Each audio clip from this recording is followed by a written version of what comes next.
Hello, hello, hello, and welcome. Well, this is my week 93 Mounjaro update. I cannot believe that it is week 93 on my Mounjaro journey. So let's just get right into it. I want to tell you how I did this week. Now, normally I am live, but because I didn't go live, I still wanted to give an update. Well, let me just start off by telling you that this was a hard week for me. It was really challenging. And what made it such a challenge or a struggle, if you will, is I had so much going on. So I'm going to tell you 3 things that really impacted my Mounjaro routine this week.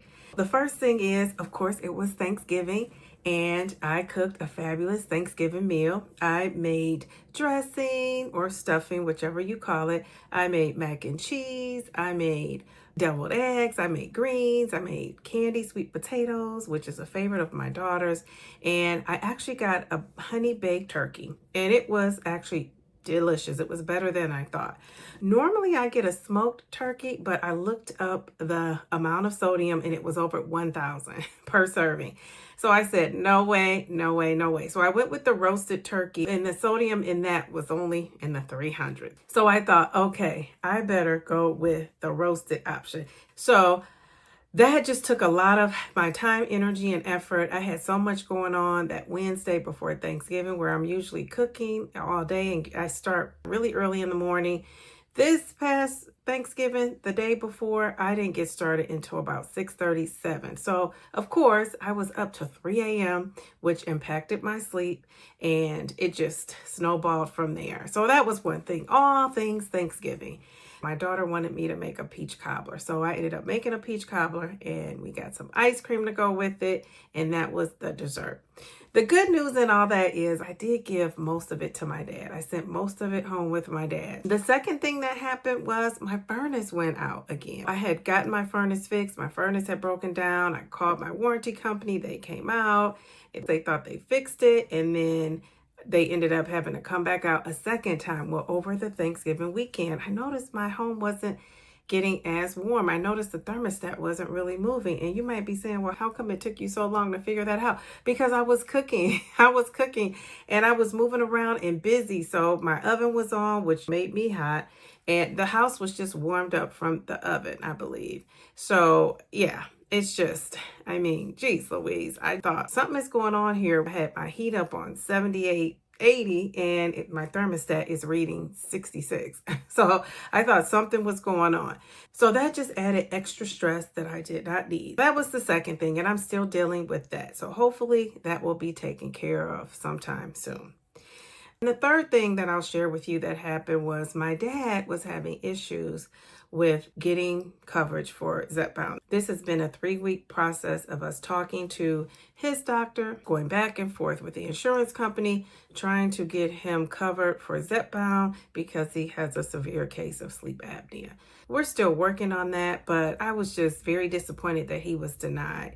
He also has some issues that Wegovy could possibly help with as well. So we try to get him covered for that. He did not get covered for that either. One of the reasons that they're giving is his BMI is at a 28.5 and it needs to be at a 30. And the ironic thing is my dad had dental surgery at the beginning of November and he lost about 10 to 15 pounds. So had he not lost that 10 to 15 pounds, he would have qualified. So I have gotten some fabulous ideas out there in the YouTube streets. I'm going to incorporate some of those ideas this week and see if we can get him covered. If not, we may have to go another route, which is paying out of pocket. So that's also something to explore. So those things stressed me out. They really did, especially the situation with my dad. That has just been very stressful because you see someone needs help. You see someone needs the medication and there's a barrier to them getting that. Someone told me getting covered for Zepbound because of your sleep apnea, you don't have to have the BMI, or the doctor should not put the BMI. And well, I was told that that's one of the things that they ask for, kind of like one of those, now I don't know how true it is, but kind of like one of those forms you fill out. If you leave that blank, you can't continue with the, the application. So I don't know how true that is, but I know every insurance is different. And so maybe my dad's insurance is just not covering it. But anyway, we're going to check into it and figure it out. So thank you to everyone who offered a suggestion. I'm trying all avenues, so I have not given up. So that leads me right into my weight loss.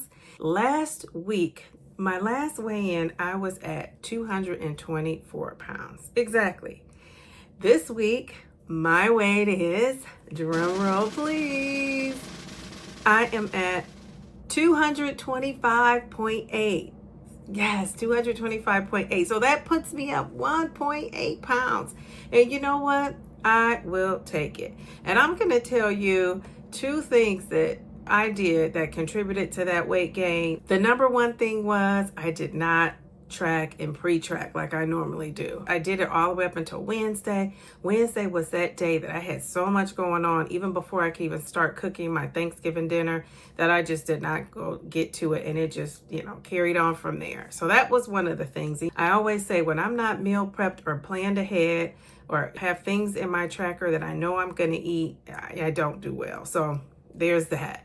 The second thing is my sleep was so impacted. I was up till 3 a.m., but probably 3:30, closer to 4 a.m., cooking on Wednesday night going into Thanksgiving. I ended up taking a nap on that Thursday, but then I was up after my nap, and my nap was a good 3.5 hours, so that was good. I was just in a deficit from there. But that's one of the things that I know in my journey that holds that weight loss back for me is the sleep. I will say the other thing was I didn't get in the movement like I normally do. I did not do that. So those are, I said two, but that's three things that I could think of. So, it is what it is. I'm going to get back on track for the next week. So my plan is to obviously reverse those three things. I'm going to track and pre-track. I'm going to meal prep. I am going to get that movement in, and I am definitely going to get sleep. So that's what I plan to do. So leave a comment. How did you do over the Thanksgiving holiday? Did you lose? Did you gain? Did you maintain? I just want to thank you for watching. Like and share the video. Subscribe to my channel if you're not subscribed, and hit that notification bell so you can be notified every time I go live or upload a video. Join me live. I am live 3 times a week. I am live on Wednesdays at 8:30 p.m. I am live on Fridays at 8:30 p.m., both Eastern. And I'm also live on Sundays at 2 p.m. Eastern. So hang out with the Downsizing Diva family. Let us root you on and let us motivate you on your health journey. I want you to also check out my stand store. I have some free trackers and guides and some other goodies for you. So check that out. The link is in the description. Don't forget to take great care of yourself. And remember, slow and steady wins the race. Just don't quit.